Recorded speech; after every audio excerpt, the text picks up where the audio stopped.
नमस्कार दोस्तों, स्वागत है आपका फिर से एक नए और रोमांटिक लव स्टोरी में।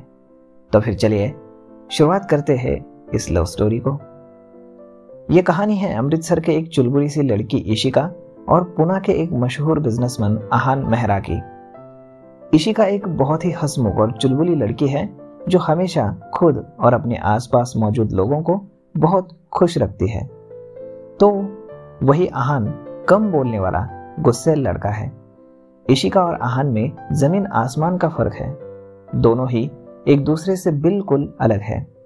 जहां इशिका को अपनी जिंदगी में एक सच्चे हमसफर, एक सच्चे प्यार की तलाश है, वही आहान के लिए प्यार का शब्द कोई मायने नहीं रखता। क्या इशिका को मिलेगा उसका सच्चा हमसफर? क्या आहान को होगा प्यार का एहसास? दोस्तों, कहते हैं कि वही होता है जब रब की मर्जी होती है। जो रब ने तकदीर में लिखा होता है तो वो होकर ही रहता है। तो चलिए इस लव स्टोरी को शुरुआत करते हैं। एक गुरुद्वारे के सामने एक गाड़ी, बड़ी सी सिल्वर कलर की कार आके रुकी। पीछे का दरवाजा खुला तो उसमें से एक लड़की बाहर निकली। उसके लंबे घने बाल उसकी कमर पे आ रहे थे। उसकी उम्र 23 साल के आसपास होगी। 5 फीट 4 इंच की लंबाई, गोरा रंग, तीखे नैन नक्श, काजल से सनी साली आंखें, सुर्ख गुलाबी ओठ और पिंक कलर का पंजाबी सलवार कमीज उसने पहना हुआ था।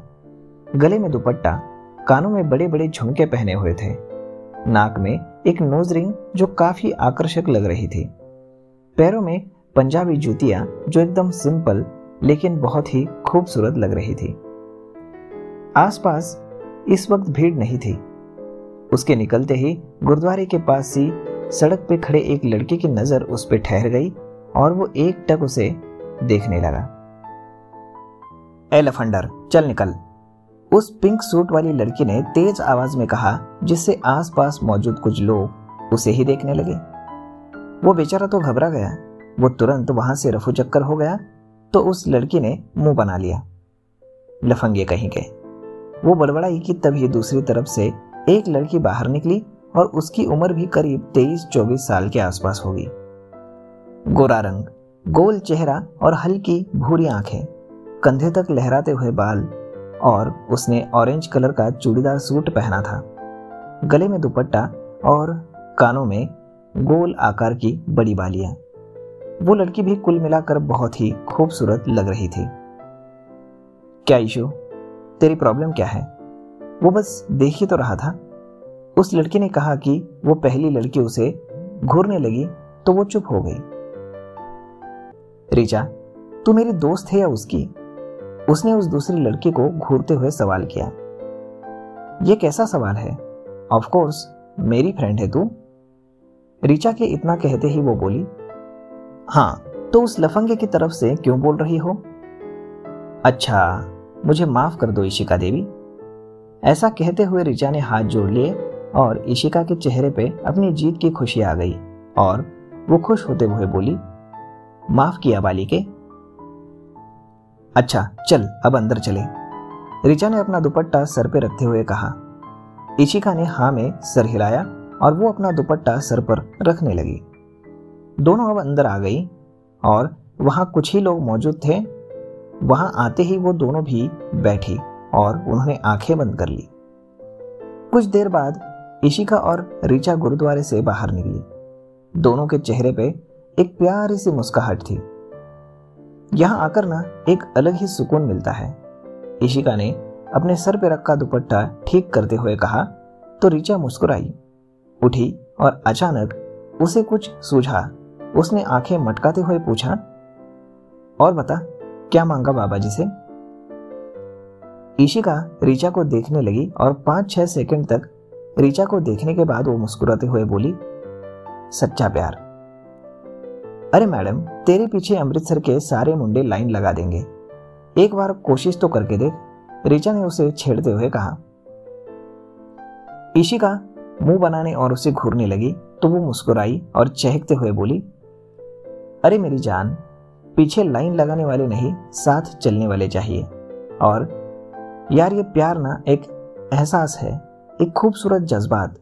इन लफंगों को तो बस शक्ल दिखती है। फिर इशिका आसमान की तरफ देखने लगी और बोली, बाबा जी, मुझे तो कोई मेरे जैसा चाहिए, जिसके लिए प्यार के मायने हो, जो प्यार का मतलब समझे। एक परफेक्ट मैच, बिल्कुल वैसा जैसा लव स्टोरीज में होता है। इतना सुनते ही रिचा ने अपना सर पीट लिया। बस कर तू, पता नहीं कौन सी दुनिया में खोई हुई रहती है, रिचा इरिटेट होके बोली और वो गाड़ी में बैठ गई। इशिका भी मुस्कुराई और धीरे से खुद में ही बोली, कोई तो होगा, है ना बाबा जी। इतना कहकर उसने फिर आसमान में देखा और आकर वो कार में बैठ गई। रिचा ड्राइवर सीट पे बैठी हुई थी और इशिका उसके पास वाली सीट पे बैठ गई। रिचा ने गाड़ी आगे बढ़ाई तो इशिका उसे देख के बोली, अच्छा चल, तू बता तूने क्या मांगा। रिचा ने उसे देखा और उसे चिढ़ाते हुए बोली, मैडम, मैं ना आपकी तरह ख्वाबों में नहीं रहती। वो जो लव स्टोरीज में परफेक्ट मैच होते हैं ना, वो भी एक इमेजिनेशन होता है। रिचा की बातें सुन के इशिका के चेहरे पर चिढ़ने वाले भाव साफ नजर आने लगे और उसे देखते हुए वो चिढ़कर बोली, ओए चुप कर तू, बड़ी आई इमेजिनेशन वाली। रिचा ने नाराजगी से इशिका की तरफ देखा तो इशिका बात संभालते हुए बोली, अरे जाना, तू खुद सोच ना, कितना स्पेशल फील होता होगा ना जब कोई हमें खुद से पहले रखे, हमें किसी दर्द में ना देख सके, जब कोई हमारे लिए खुद को बदल दे, जब कोई हमारी रूह से, हमारी आत्मा से प्यार करे। इशिका बोलती जा रही थी और तभी उसे चुप कराते हुए रिचा बोली, बस कर मैडम, समझ गई मैं, और यह ना इतनी लव स्टोरी पढ़ने का नतीजा है और कुछ नहीं। ये रूह और आत्मा से प्यार करने वाले ना सिर्फ फिल्मों में और कहानियों में ही होते हैं, हकीकत में कोई ऐसा होता ही नहीं। रिचा की बात सुन के इशिका मायूस हो गई, उसका मुंह उतर गया। उसने नौटंकी करते हुए कहा, ए बेहरम जमाने, जरा रहम कर, झूठी तसल्ली से खुश हूं, तू सच्चाई मुझे बता के दुखी मत कर। उसकी नौटंकी देखकर रिचा हंस पड़ी। उसने हंसते हुए कहा, अच्छा बाबा, तू अपनी ख्याली दुनिया में ही खुश रहे। इतना कहकर रिचा ने गाड़ी रोकी तो इशिका के चेहरे पे खुशी के भाव आ गए। थैंक यू जाना, इशिका कहते हुए बोली और रिचा मुस्कुराई और बोली, मैं घर जाती हूँ, पर याद रखना कल हमें चंडीगढ़ जाना है। हाँ याद है, और तू जा, वरना बीजी पूरा घर सर पे उठा लेगी, इशिका हंसते हुए बोली और रिचा को भी हंसी आ गई। वो गाड़ी से बाहर निकली और इशिका आकर ड्राइवर सीट पे बैठ गई। उसने गाड़ी आगे बढ़ा दी और सोचने लगी, बाबा जी, क्या सच में वैसा प्यार नहीं होता? पर क्यों? मुझे मेरी जिंदगी में एक ऐसा हमसफर चाहिए जो मुझसे प्यार करे, मुझे समझे, परफेक्ट ना हो पर मेरे लिए बेस्ट हो। खैर, होना तो वही है जो रब की मर्जी होगी। अब यहां पूना में, महाराष्ट्र में, एक बड़ी सी आलीशान हवेली के बाहर बहुत बड़ा गार्डन था। अंदर भी बहुत सारा आलीशान सामान, सब कुछ एकदम परफेक्ट था, जिसे देखने से ही लगे कि वहां सामान बहुत कीमती था। बाएं साइड में सीढ़ियां थी जहां से ऊपर जाने का रास्ता था। ऊपर भी बहुत सारे कमरे थे। नीचे दाईं साइड में किचन था। उसने आगे चलकर कुछ खाली जगह थी जिससे आगे एक माता रानी का मंदिर भी बना हुआ था। मंदिर में एक बुजुर्ग महिला बैठी हुई थी जिसने बादामी रंग की बनारसी साड़ी पहनी हुई थी। उम्र वही करीब 65-70 साल के आसपास होगी। उसके चेहरे पे निराशा भरे भाव थे।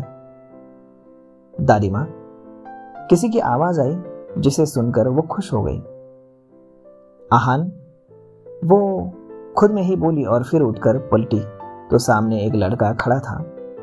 6 फीट लंबाई, गोरा रंग, गहरी काली आंखें जिसमें एक खाली फन था। चेहरे पे दाढ़ी और मूछें थी जिससे उसके चेहरे पे एक जो भी भाव थे वो छुप जाते थे। उसने ब्लू शर्ट और ब्राउन टू पीस पहना था, पैरों में चमचमाते काले जूते। दादी उठकर बाहर आई। आहान वही खड़ा था। उसने झुक के उनके पैर छुए तो उन्होंने बहुत ही प्यार से उसके सर पे हाथ फेरा। हमेशा खुश रहो। दादी ने इतना कहते ही आहान के चेहरे पर डार्कनेस आ गई और वो खड़ा हुआ। तभी आहान की माँ गायत्री जी वहां आई। गोरा रंग, अच्छी ब्रांडेड साड़ी और ज्वेलरी उन्होंने पहन रखी थी। उन्हें देखते ही लग रहा था कि वो किसी बड़े घराने की बहू होगी, पर उनके चेहरे पर भी एक दुखी भाव था। आहान को देखते ही गायत्री जी ने कहा, बेटा कहाँ जा रहा है, नाश्ता कर ले। माँ मैं चंडीगढ़ जा रहा हूँ, मीटिंग है, कल तक आ जाऊंगा।